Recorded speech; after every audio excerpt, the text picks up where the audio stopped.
Hello Global Tea Hut. We're very excited to introduce our new friend here, this Gongfu kettle and stove. We've worked more than a year designing this with lots of trial and error, trying to make it really great to make beautiful Gongfu tea for us and for all of you. We're going to be using these stove sets as well ourselves. We designed them with two main motivations. The first one is tradition. We wanted it to resemble and pay homage to the Chaozhou Mulberry Creek stoves, which are one of the 4 treasures of Gongfu tea. We actually have a video on the 4 treasures of Gongfu tea. We've also written articles about it. They are the Yixing pot, Jingdezhen cups, the tea boat, and the Mulberry Creek stove. Now, the Mulberry Creek stoves, they are rare, expensive because they're antiques, and they're also, because they were fired at really low temperatures, they're very fragile. So you just ding them a little bit and they can crack. So they're not really reasonable for us to source or use in our daily practice. And also, the clay from Mulberry Creek, we don't know where Mulberry Creek actually is anymore in Chaozhou because of development and wars and changes. So they don't really know where that clay, the original clay that was married to Gongfu tea that made such beautiful water that people who brewed Gongfu tea loved, they don't know where that clay comes from. So kettle and stove makers in Chaozhou now, they are making white clay kettles and stoves, but they use white clay from all over China from different sources. However, they use the same production method, which means that they fire at a very low temperature. And a lot of those clays that they use, instead of improving the water and making it sweet and bright, actually lend the water an earthy flavor like mud, which is not suitable for delicate teas. So the obvious choice for us is zisa. Zisa makes water smooth and bright and uplifting and delicious and perfectly round and structured. It's wonderful. So this kettle stove is actually made from 40-year-old zisa clay. The ore was mined in the 80s, early 80s, somewhere around there. So it's really beautiful. It makes smooth, crisp water that is just bright and perfectly round. It's a wonderful addition to a Gongfu set. So tradition and keeping that kind of same aesthetic as the original Chaozhou Mulberry Creek stoves and paying homage to that was our first motivation. But by far the more important motivating factor that went into the design of this kettle stove is function. We added so much in terms of function. The first thing that you'll notice is that the kettle has a cannon spout. And those of you who read the article in March issue of Global Tea Hut know that one of my favorite teapot shapes is the Zhulanzhu, which also has a cannon spout. And the cannon spout, when you're first starting out, you spill and it takes a little getting used to. But as you develop in tea, you will appreciate the cannon spout more and more because it allows you more control over the distance and speed of pour. So with this kettle, I can pour a little bit almost straight down, or I can pour a lot strongly. I can choose the distance and the speed that I pour. Also, this kettle only has a single hole. A lot of kettles have a sieve inside, and what that does is it actually breaks the water apart and puts it back together, which actually does hinder the structure of the water in the kettle. So having a single hole improves the water. Another thing that we designed in this kettle is, if you notice, the handle. Beautiful handle. A lot of kettles have a rattan or a bamboo handle that attaches, but then the place where it attaches can wobble and be unsteady, which is fine for bowl tea, but it's not great for Gongfu tea where you want to control every little detail and you want precision. So we wanted the handle to be actually made of clay and be stiff and flat and very comfortable to hold. And so through trial and error, we designed this very smooth. It has a slight indentation for your finger. It's really perfect to hold and perfect to pour. It's really wonderful. Then another innovation, a lot of kettles, they put the carb on the lid. But with the carb on the lid, especially with a small handle like this, the steam comes out and it burns your hand. It also gets the lid really hot, and then it makes it difficult to grab when you want to add more water inside. So we move the carb to the back of the kettle. This does 2 things. Number one, as I just said, it prevents your hand from getting burned and the lid from getting so hot. But number 2, an added bonus is that the pressure coming from the back instead of from straight down actually does improve the pour, because the air pressure is coming from the back. So it does improve the way that the kettle pours. It's an outstanding kettle. Then we have the stove. The stove set is also from zisa clay. Not as old as this, but still original clay from Yellow Dragon Mountain. And a lot of stoves, one of the problems is because they have a flat surface, and if you're using a flat kettle, there's not enough airflow from the hole in the bottom, and the flame will go out. So we cut these like turrets in it so that you'd get airflow from the top and from the bottom, and the flame will never go out. Especially since we designed our kettle to be a little bit larger. Traditional Chaozhou kettles were very, very small because they like to boil every steeping individually, which is actually better because then the water is always fresh. The longer it boils, the more it loses its structure and smoothness.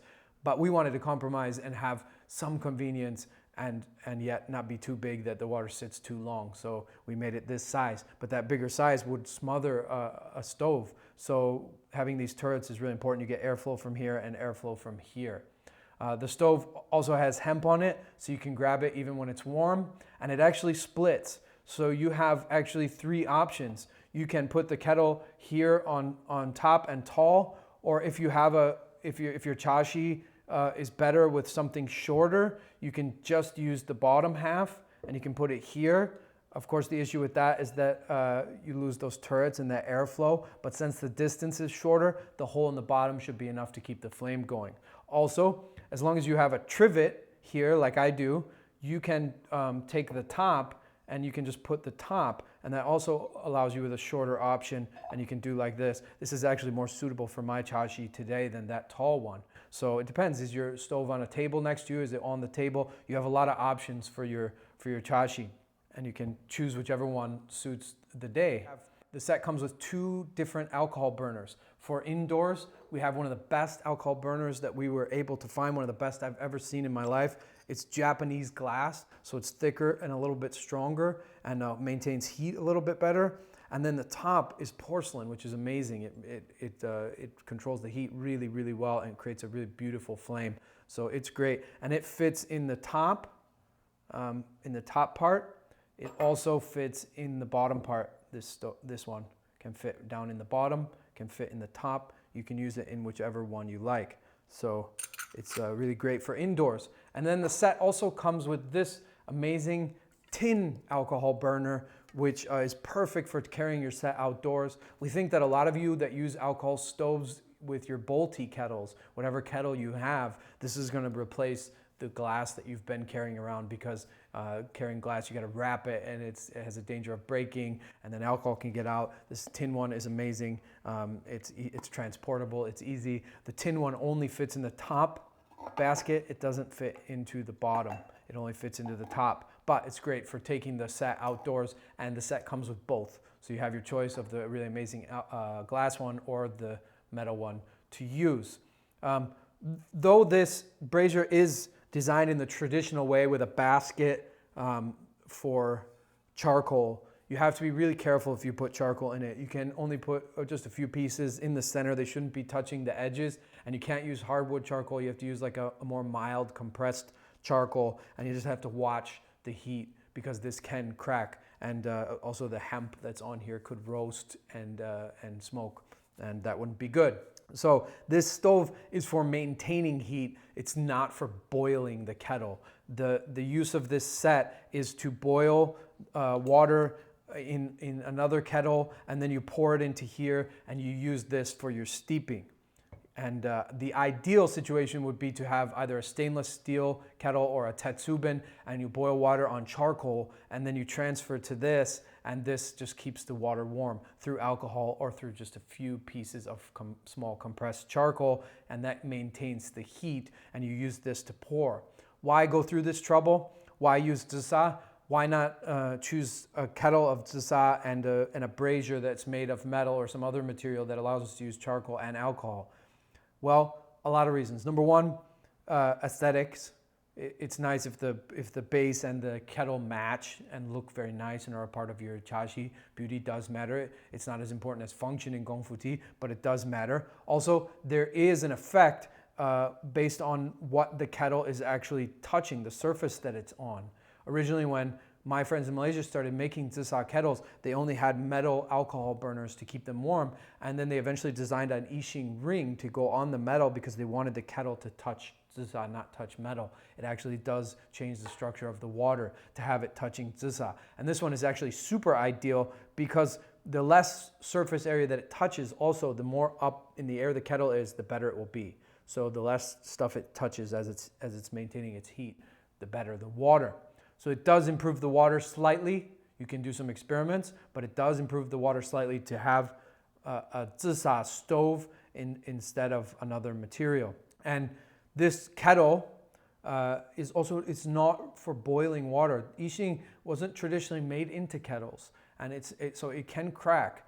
So we recommend that you use this only on alcohol. If you really know what you're doing, you can use it on charcoal as well, but only charcoal, not a raging charcoal, just enough charcoal to maintain heat. This is a kettle for maintaining heat, not for boiling water. Right? Alcohol can't boil water. It would take too long and you'd lose the structure of the water. So the ideal is to boil in something else and decant into this. And once you experience the functional benefit of this, of the carb in the back, the beautiful spout, the stiff handle, and the effect that this clay is having on your water, you will understand why that inconvenience is so worth it. Taste this water versus the water that you were using before. Taste it with some familiar tea and you'll see it will definitely improve your tea. And so the functional benefits and the impact that it has on the water for tea are both make it worth the extra effort of boiling some water elsewhere and pouring it in here. But the set, remember, is just for maintaining heat, whether you use charcoal or alcohol. We can really only guarantee the use of alcohol. If you start playing with charcoal and your brazier cracks or your kettle cracks, we can't be responsible. So make sure you really know what you're doing if you're doing that. And never ever put this kettle on gas or any kind of electric stove. There's a very good chance it will crack on either of those. So only alcohol or charcoal. And if you really want to be sure, only use it on alcohol. And the functional benefits and the benefits of the water will make all of that worthwhile, which you will see when you experiment with it yourself. Also, the entire set comes in a beautiful wooden box, which I have one right here. Comes in this beautiful wooden box with handles so that you can take the whole set, the alcohol burner, the stove, the kettle, everything, you can take it out with you and go wherever you want. And also, I'm going to be doing some painting, some calligraphy on the lid of every box. So when you order one, you'll get a box and it'll come with some painting on it, and it holds everything, has handles, so you can take your set out with you if you want to go serve tea at a friend's house or drink tea outdoors. The cost of this kettle is a minimum donation of $300. Of course, all the proceeds will go to support Light Meets Life. We've also given it a flat shipping rate of $70. The flat shipping rate is important because what we're going to do is take this box and put it in another box, and we're going to take that box and bubble wrap it and put it in another box. We want to make sure that these arrive safe wherever they go without any cracks or anything. We want them to be, not just for the sake of losing money. That doesn't matter. This is 40-year-old ore, and it's rare, and we don't want any of these to crack in transport. So we're going to pack them really well for you and make sure that they arrive safe wherever they go. We can't wait for these kettles to start arriving all over the world and see what you guys do with them on the app and on all kinds of social media. See the ways that they're inspiring you aesthetically and the impact they're having on your tea liquor as well as your tea practice.